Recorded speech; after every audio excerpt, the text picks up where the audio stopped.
Talvez alguns ainda não compreendam a que eu estou me referindo com a expressão ir ao Getsemane.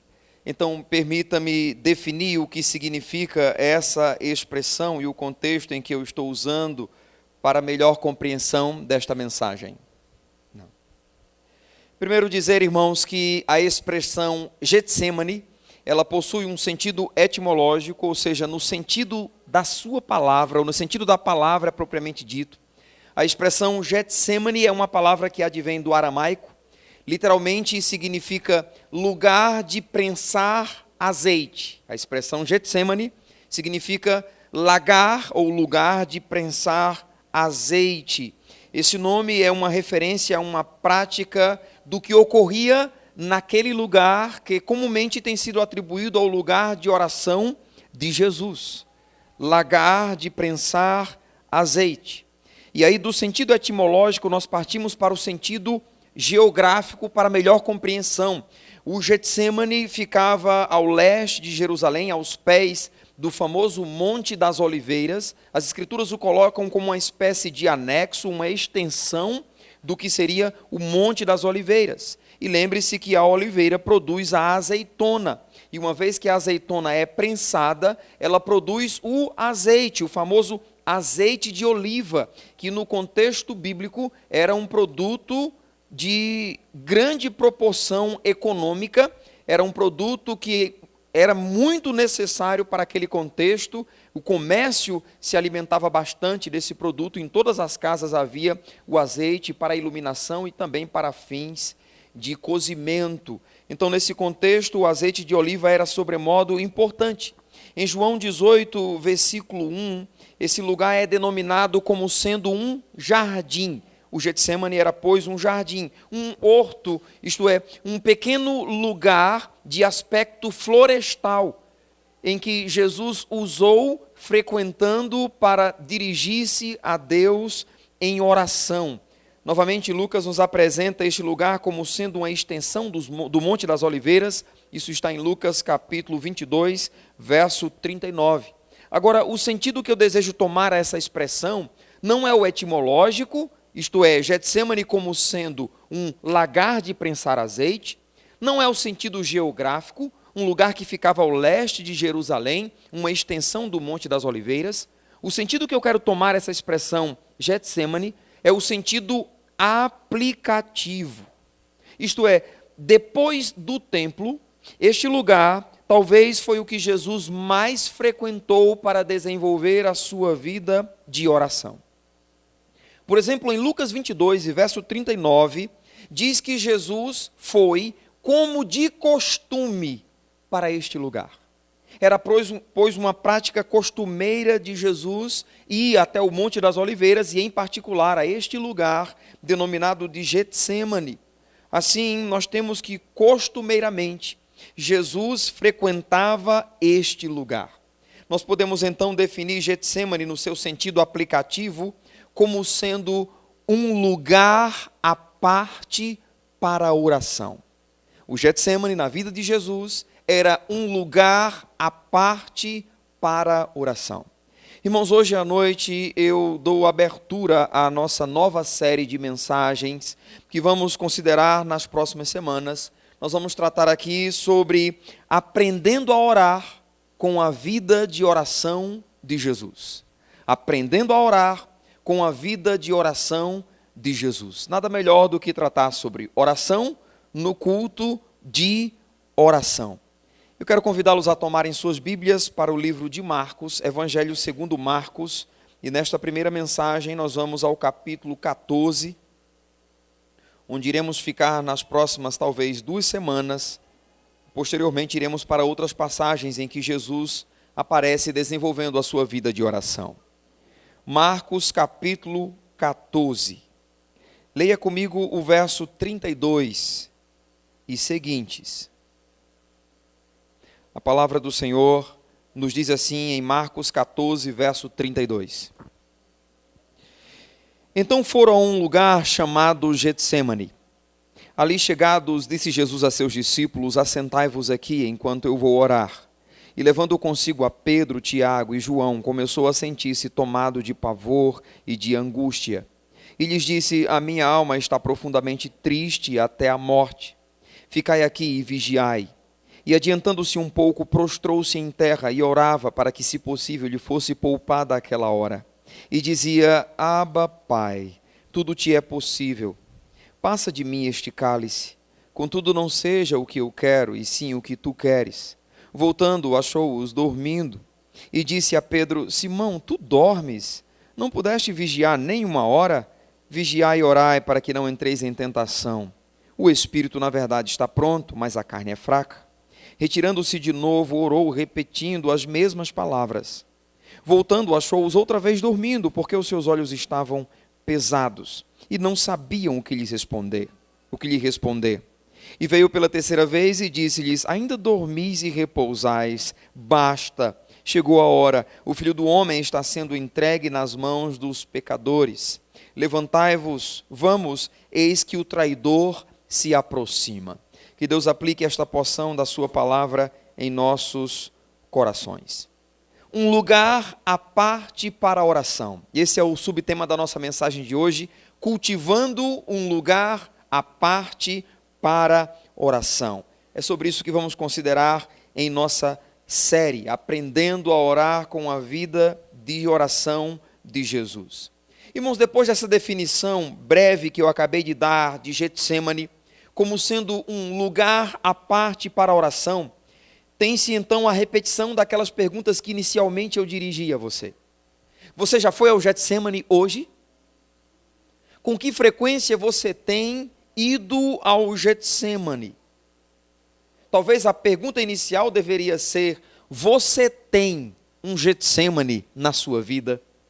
Você tem um lugar à parte para desenvolver a sua vida de oração? Eu quero considerar com os irmãos essa noite algumas lições práticas da vida de Jesus nesse lugar à parte para a oração. Em primeiro lugar, destacar, irmãos, que nós precisamos ter um lugar à parte para a oração. E sem uma argumentação mais rebuscada, sem uma argumentação mais profunda para destacar essa necessidade, seria suficiente dizer que Jesus tinha um lugar à parte para a oração.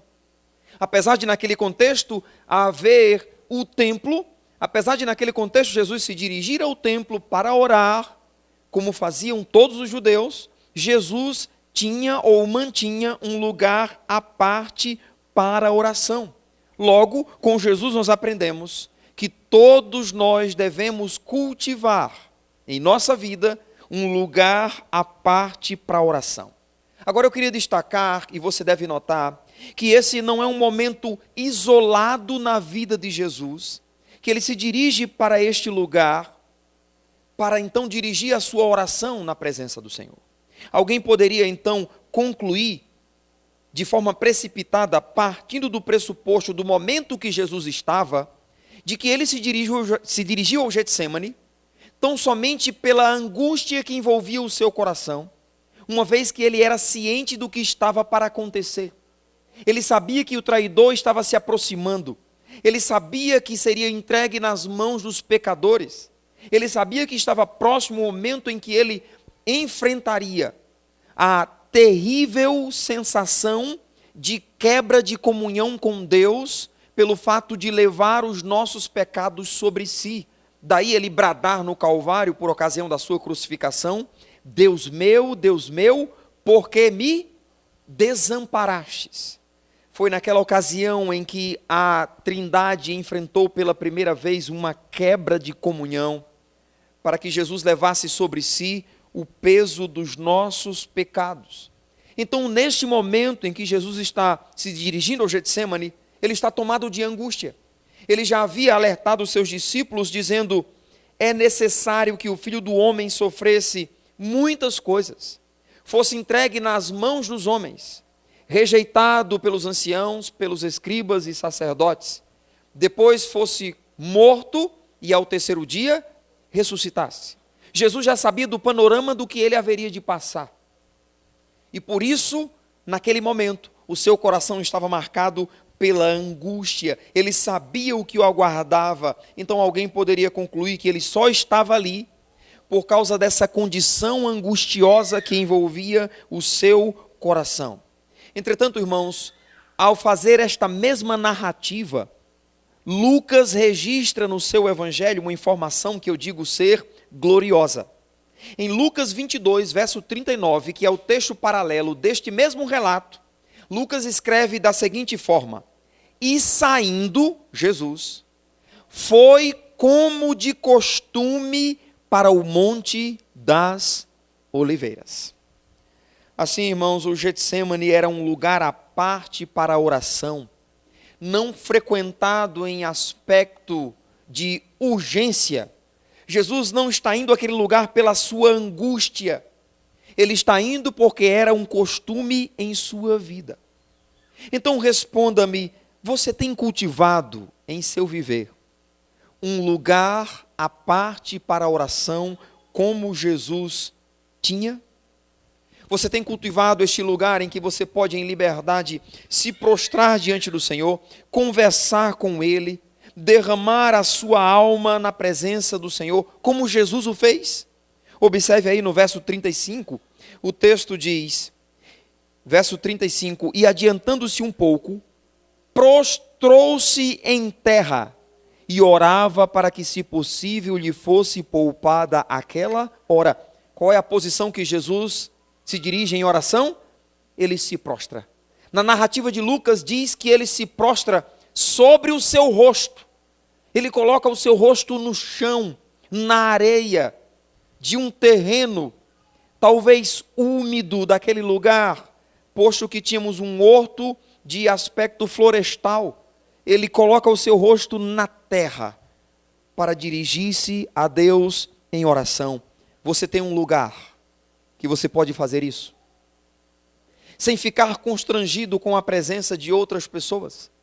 Você tem um lugar onde você pode colocar o seu rosto no pó para se dirigir a Deus em oração. Quando Jesus instruiu os seus discípulos acerca da prática da oração, em Mateus capítulo 6, ele disse que quando orassem, deveriam estimar os bastidores ao invés do palco. Deveriam estimar o oculto ao invés do público.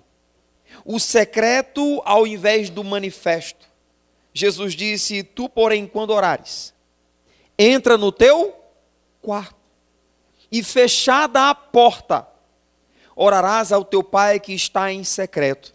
E o teu pai que vê em secreto te recompensará. O que é isso? Senão Jesus apontando para um lugar à parte para a oração. Naquele contexto, Jesus estava contrastando com a oração que os hipócritas fariseus faziam em caráter público. Diz-se que eles se colocavam nas esquinas das praças, lugar de muita movimentação, e eles ficavam então apontando, indicando o tempo de jejum que estavam fazendo. E as pessoas iam passando, eles ficavam fazendo assim, 1 dia de jejum, 2 dias de jejum e oração, 3 dias de jejum e oração. O aspecto público tinha tão somente a ideia de evidenciar um caráter piedoso que possuía aspecto somente externo. Jesus estava dizendo que a oração deles não era aceita diante do Senhor, porque não possuía genuinidade de intimidade para com Deus. Jesus então disse que os discípulos deveriam entrar no seu quarto, fechar a porta e orar, dirigir-se ao seu pai que estava em secreto, e o pai que via em secreto haveria de recompensá-los. Sabe, irmãos, talvez o nosso quarto seja o lugar em que mais estabelecemos esse lugar à parte para a oração. Talvez seja o lugar mais comum para nós. Resta saber se de fato temos feito do nosso quarto um lugar à parte para a oração. Se de fato temos fechado a porta e temos buscado a presença do Senhor em oração. Há muitos, pois, que usam o seu quarto para isso. Há outros que o fazem, ou há outros que fazem do seu terraço o seu Getsêmani. Há outros que fazem do quintal da sua casa o seu Getsêmani. Não importa se o quarto, o terraço ou mesmo o quintal, o que importa é termos em nossa vida um lugar à parte para a oração. Um lugar em que fitaremos nele e o ligaremos ao nosso compromisso com Deus em oração. Note que esse lugar não será mágico, ele não será revestido de poder, mas ele será significativo para nós, porque quando olharmos e ligarmos aquele recinto àqueles momentos especiais que passamos na presença do Senhor em oração. Sabe, até hoje, quando eu volto na casa dos meus pais, eu sei onde ficava o meu Getsemane. E então, quando eu estou ali, todo mundo conversando, mas quando eu tenho um espaçozinho, eu vou lá e eu digo, Senhor, quantas vezes aqui eu buscava a sua face, quantas vezes com o rosto em terra clamando ao Senhor, quantas vezes as lágrimas corriam do meu rosto aqui nesse lugar. Que saudade daquele lugar, porque ele é significativo, porque eu sei quantas batalhas enfrentei em oração, porque eu sei quantas vigílias de oração. Eu chegava da escola, lembro, 10 horas da noite, 10h30 eu chegava da escola, e eu dizia, Senhor, 11 horas eu começo o meu tempo de oração. Então ia por noite adentro, lá naquele lugar à parte para oração. Todos nós deveríamos, pois, desenvolver este lugar, um recinto, onde vamos dedicar tempo na presença do Senhor. É desse lugar que lembraremos, quando nas palavras de Davi nos ocorrer ao coração, o que ele diz no Salmo 27, verso 8. Ao meu coração me ocorre, buscai a minha presença. Buscarei, pois, Senhor, a tua presença. Eu não sei se você tem tido essa experiência de estar fazendo algo na sua casa, ou de estar caminhando, estar em algum lugar, e um desejo no seu coração, como se Deus estivesse dizendo, ei, vem falar comigo, ei, vem me buscar, vem buscar a minha face, eu serei achado de ti. Já tem experimentado esta sensação? De ao seu coração um desejo intenso de buscar a presença do Senhor? Quando que você fica fazendo algo na expectativa de terminar, para se prostrar diante do Senhor, para ter com Ele um tempo de oração? Oh, que momentos fantásticos! Aqui eu fico lembrando das muitas vezes que já tive o privilégio de dizer, Senhor, por favor, como o Senhor parou o sol lá no passado, Senhor, para que esse momento se prolongue, me permite ficar mais tempo aqui com o Senhor, Deus. E uma frase que comumente brota do meu ser é, não existe nenhum outro lugar ou qualquer outra presença que se equipare ao senso de plenitude que invade o meu coração quando eu estou na sua presença em oração. Jesus intensamente se prostra e se dirige a Deus em oração. É deste lugar, o lugar à parte para a oração, que deve emanar comunhão. Há outros que deixam a sua casa, deixam o seu quarto, o seu terraço, a sua cozinha, o seu quintal, e buscam um lugar à parte para estar sós com Deus, como Jesus fazia.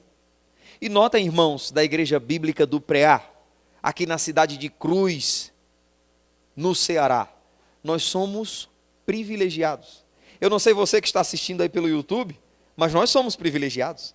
Nós temos uma vista fantástica, nós temos parques, nós temos lagoa, nós temos praia.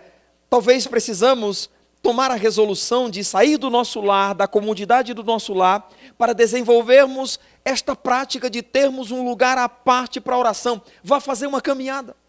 Hoje cedo, fui deixar o David na escola. Quando voltei, ei Mara, levanta dessa cama, filha, bora caminhar, vamos para a praia. A gente foi para a praia, andando e apreciando a obra da criação.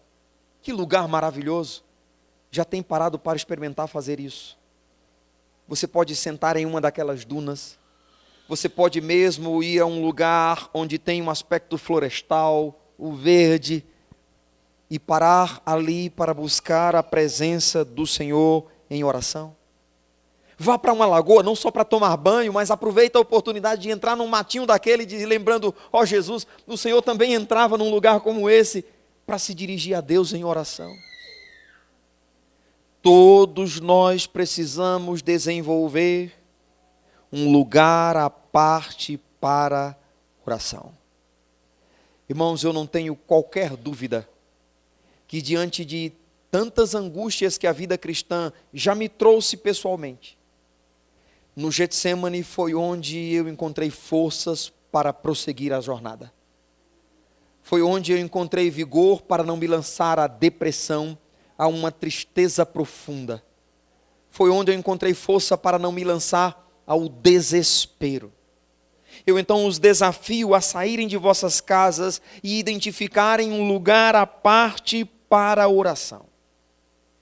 Então, partindo dessa informação que Lucas nos confere, de que Jesus foi ao Getsemane como de costume, eu gostaria então de destacar a segunda lição dessa noite. Em segundo lugar, irmãos, o Getsemane deve ser um lugar frequentado constantemente. A frequência ao Getsemane deve ter caráter contínuo e não esporádico.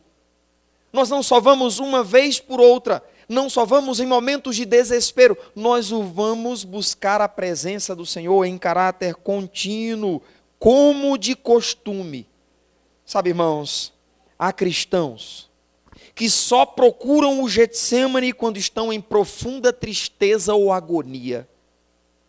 Quando uma angústia os envolve, quando uma necessidade os persegue, então eles lembram que precisam do auxílio de Deus, e então vão ao Getsemane, ou um lugar à parte para a oração.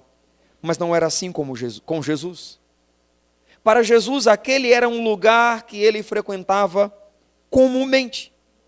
Como vimos, alguém poderia concluir precipitadamente que Jesus está ali unicamente por causa do momento que ele está passando. Mas Lucas é claro em destacar que Jesus estava no Getsemane porque era um costume. E essa palavra traduzida no texto por costume, em nossas Bíblias em português, descreve uma prática de caráter habitual. A expressão costume fala de algo que é realizado comumente, e não algo esporádico, vez por outra. Então responda-me, é um hábito para você frequentar o Getsemane? Se eu perguntar para o seu cônjuge, para a sua esposa, ó minha irmã, o seu marido frequenta o Getsemane? Se eu perguntar para o seu marido, meu irmão, a sua esposa frequenta o Getsemane?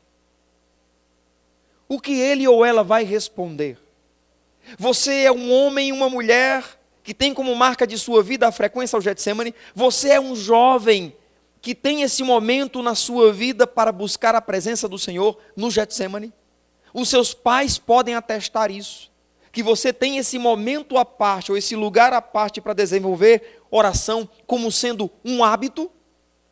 Sabe, irmãos, quantos costumes e hábitos em nossas vidas nós temos? Alguns aqui certamente fazem caminhada, talvez diariamente. Outros jogam futebol. Outros frequentam a academia. Outros têm outros hábitos em suas vidas. Fato é que todos nós temos hábitos. Ir a este lugar à parte de oração deve ser um dos hábitos do cristão. Precisamos ter isso como prática cotidiana. Quantos costumes e hábitos temos, se não temos o hábito e costume de ir ao Getsemane? Com certeza a nossa vida de oração está em defasagem. Nós estamos devendo, falhando e muito. Há certos costumes na vida de algumas pessoas que as caracterizam. Você já prestou atenção nisso? Rapaz, lá vai fulano de tal, como de costume, logo cedo ele passa para a caminhada. Tem pessoas que já conhecemos pelos seus hábitos. Rapaz, lá vai fulano de tal, logo cedo vai fazer isso e aquilo outro. Tem pessoas que são conhecidas pelo costume. Se alguém próximo a você, se o seu cônjuge, se os seus pais, se os seus filhos, se os seus irmãos fossem escrever uma biografia sua, a história da sua vida, você tem certeza que eles colocariam lá: meu pai, um filho escrevendo. era um homem que eu o via frequentemente orando. Minha mãe era uma mulher que eu via frequentemente orando.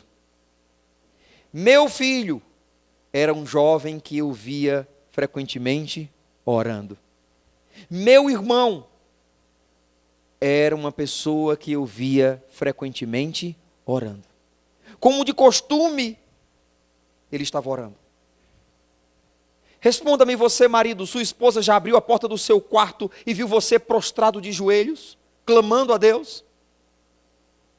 Você, esposa, seu marido já abriu o quarto e viu você lá prostrada, clamando ao Senhor? Você, esposo, já chamou alguma vez a sua esposa para se prostrar e orar junto? Meus irmãos, nós precisamos ter um lugar à parte para a oração como sendo um hábito em nossa vida. Nesse contexto, costume se refere a um hábito ou uma prática geralmente observada. Não é que Jesus está passando aleatoriamente próximo ao Monte das Oliveiras e então decide orar. Não. Ele sai do lugar onde estava com o propósito expresso de ir buscar a presença do Senhor em oração. Ele não está ali porque estava angustiado pelo que estava para enfrentar. Ele está ali porque era um hábito. E nem a agonia que estava consumindo o seu coração, que chegou ao ponto de ele transpirar sangue.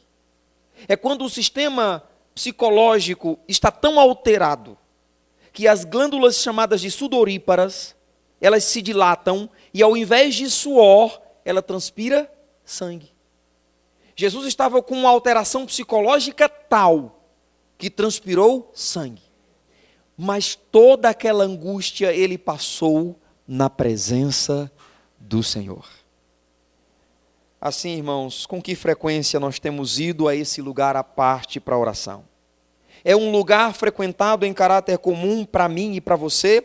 Ou será que raramente nós o frequentamos? Ou talvez nós nem tenhamos esse lugar. E se você é um daqueles que não tem esse lugar à parte para a oração, o desafio dessa noite é você sair daqui com uma resolução, isto é, uma firme decisão, para fazer da sua vida um lugar à parte para a oração. Ou na sua vida, um lugar à parte para a oração. Você vai estabelecer um lugar para buscar a presença do Senhor. Em terceiro lugar, a terceira lição que eu gostaria de destacar é que o Getsemane é um lugar em que podemos buscar consolo em meio à angústia. E sabe, irmãos, angústia é uma daquelas companhias quase que de caráter constante na vida do cristão. Somos angustiados de diversas formas, seja por questões físicas de saúde, ou por um filho, ou por um cônjuge, ou por emprego. As áreas são as mais diversas que o nosso coração pode ser tomado pela angústia. E olha comigo o verso 33 e o verso 34 de Marcos capítulo 14.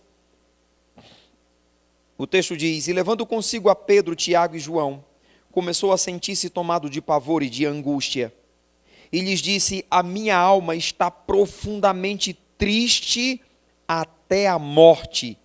Ficai aqui e vigiai. E adiantando-se um pouco, prostrou-se em terra e orava para que, se possível, lhe fosse poupada aquela hora. Eu li versos 33 a 35. O que temos nesse contexto é que Jesus está prestes a ser preso e a agonia do que ele haveria de enfrentar o aterroriza. Aqui não por medo da morte, mas pelo peso dos pecados que o separaria da comunhão da Trindade naquela ocasião. Então, diante dessa circunstância, Jesus procura o seu lugar à parte para a oração. Irmãos, que lugar nós procuramos quando estamos na adversidade? Para onde nós corremos quando estamos sufocados, apertados em meio às pressões que nos sobrevêm?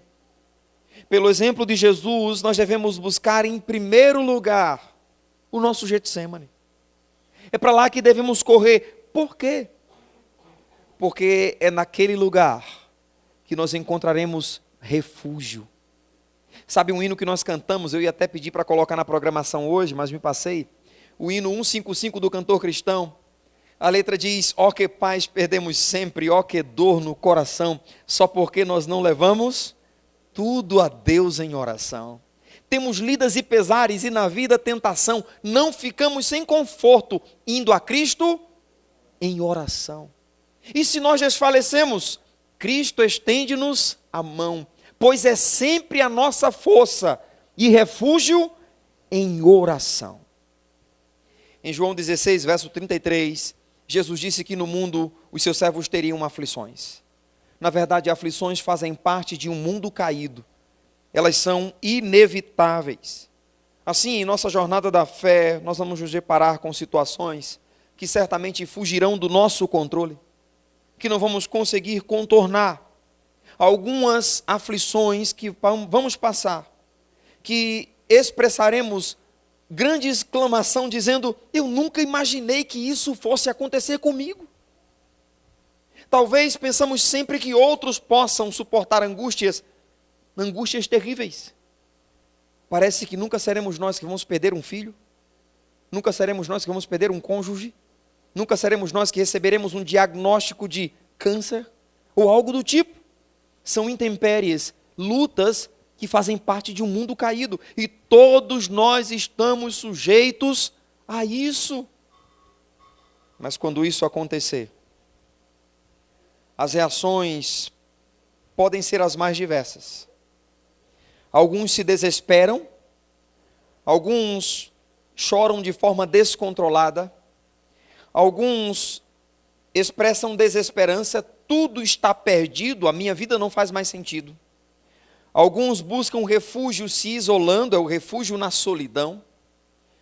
É semelhante à letra de uma canção que uma vez, há muito tempo eu escrevi. Diz: está difícil, posso ver, às vezes não dá para entender, por que tudo tem que ser assim? O coração bate apertado, um rosto triste e angustiado, os seus olhos denunciam a sua dor. Parece que ninguém te vê, que estás sozinho a sofrer, sem ter ninguém para lhe ajudar. As noites são mais longas, o quarto é o teu refúgio, e os lençóis o teu esconderijo.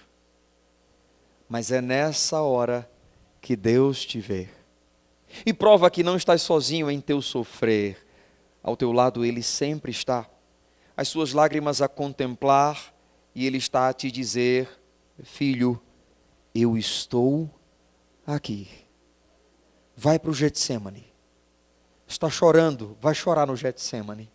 Está desesperado, expressa teu desespero no Getsemane. Sabe, vez por outra, a nossa corrida é para pessoas.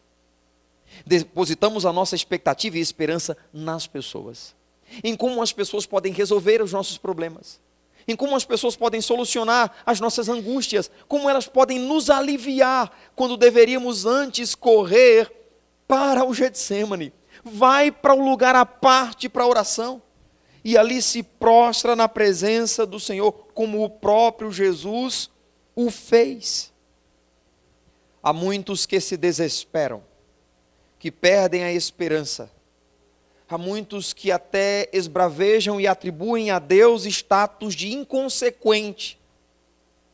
Há muitos que até questionam a natureza da bondade de Deus em meio a dadas circunstâncias, mas o faz porque não correu para o Getsemane para buscar no Senhor o conforto, o consolo, como Jesus o fez.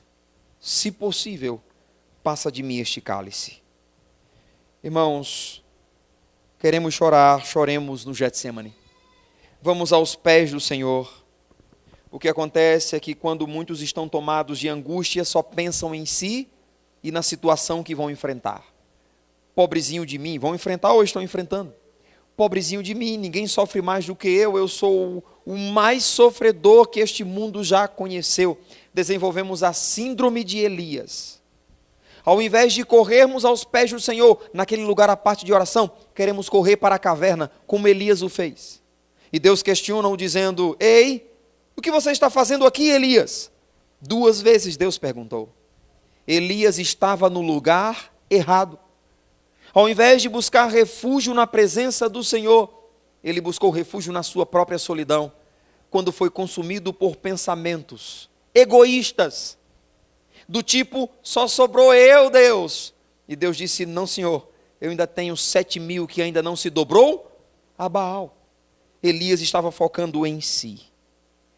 Irmãos, chorar no Getsêmani é maravilhoso. Sabe por quê? Porque ali podemos confiar no Senhor, na expectativa que o salmista declara no Salmo 30, nos versos 4 e 5. Ele diz, salmodiai ao Senhor, todos vós que sois os seus servos, e dai graças ao seu santo nome.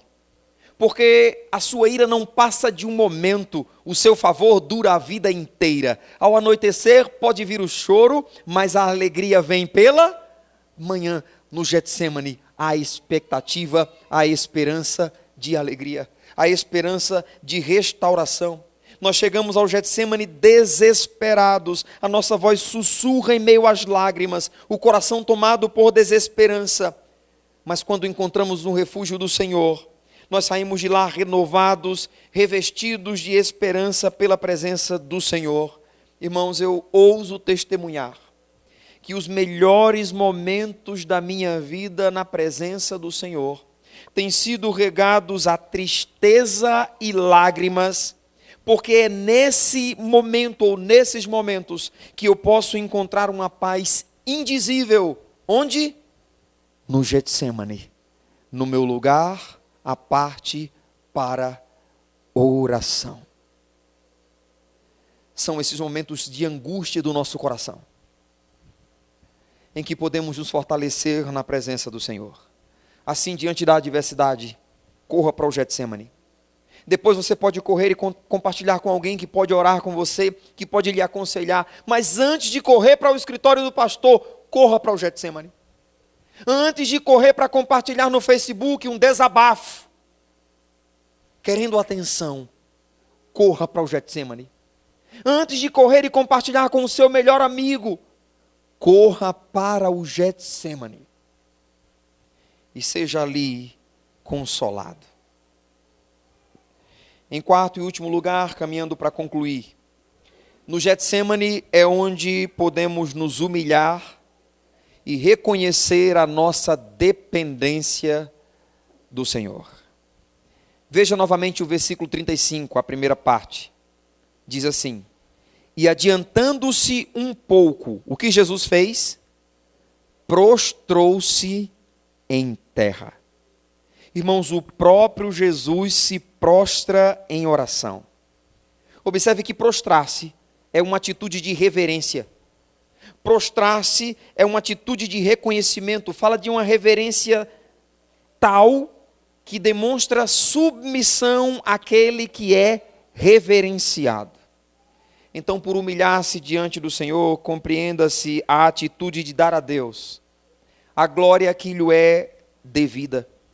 E colocar-se então numa posição de dependente da sua graça. É assim que devemos chegar no Getsêmani.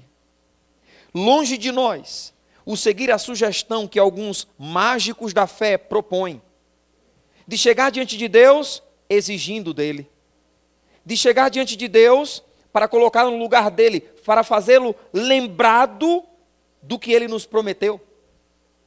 Exija de Deus o que é seu por direito. O inferno eu vou pedir? Já cantou Paulo César do Grupo Logos, eu sinto um verdadeiro espanto em meu coração em constatar que o Evangelho já mudou. Quem antes era servo, agora acha-se Senhor e diz a Deus como ele tem que ser. Mas o verdadeiro Evangelho exalta a Deus. Não é esse Evangelho oferecido, irmãos, em que Deus se torna um subserviente nosso, em que Deus se torna um serviçal a nosso favor. Um gênio da lâmpada mágica que tem que atender às nossas petições. Não, como Jesus chega lá no Getsêmani? Ele se prostra na presença do Senhor. Amados, não nos esqueçamos de quem Deus é. Ele é o grande eu sou. Porque no dia que isso acontecer, nós esqueceremos quem nós somos e acharemos que somos alguma coisa, quando na verdade somos menos que nada. Somos depositários da graça dele e temos um tesouro em vasos de barro, para que a excelência do poder seja de Deus e não nossa. Jesus disse que o que se exalta será humilhado, mas aquele que se humilha será exaltado. Tiago diz: humilhai-vos sobre a poderosa mão do Senhor, e ele em tempo oportuno vos exaltará. Pedro diz, se dirigindo aos jovens: humilhai-vos, portanto, sob a poderosa mão do Senhor, para que ele em tempo oportuno vos exalte. Devemos chegar no Getsemane com esse senso de humilhação ante a suprema dignidade que o nosso Deus possui. Concluo dizendo que o Getsemane é um lugar à parte para a oração que precisamos ter em nosso viver. O Getsemane é um lugar que deve ser frequentado em caráter costumeiro. O Getsemane é um lugar em que podemos buscar consolo em meio à angústia. E o Getsemane é um lugar em que devemos nos humilhar e assim reconhecer a nossa dependência no Senhor. Que Deus aplique esta porção da sua palavra em nosso coração e o desafio seja cumprido de estabelecermos em nosso viver um lugar à parte para a oração. Obrigado, Senhor, pela sua palavra, sobretudo pelo exemplo que nos sobressalta de aquele que é Rei dos Reis e Senhor dos Senhores, que assumindo a forma de servo, se dirige a este lugar, o Getsemane, para buscar a presença do seu Pai em oração. Senhor, nos ajude, para que nós também, a exemplo do nosso Mestre, tenhamos um lugar à parte para a oração. Um lugar em que em liberdade nos prostraremos, ouviremos a nossa própria voz dirigindo-se ao Senhor. Ali derramaremos a nossa alma, as angústias que nos advêm. Expressaremos o nosso louvor, a nossa adoração. Nos prostraremos em humilhação, reconhecendo a grandeza, a majestade e a santidade de Deus, em contraste com a nossa pequenez e a miserabilidade que nos envolve. E daremos graças pelo acesso que temos à presença do Senhor, pelo novo e vivo caminho que Cristo Jesus nos outorgou pelo Calvário. Oramos, Deus, para que o Senhor avive a nossa vida espiritual. Oramos para que a nossa igreja seja uma igreja marcada por servos que buscam intimamente o Senhor e servos que encontram, porque o Senhor disse que se deixa achar por aqueles que te buscam. Fortalece-nos, Deus, mostra-nos a tua vontade, posto que a intimidade do Senhor é para aqueles que o temem.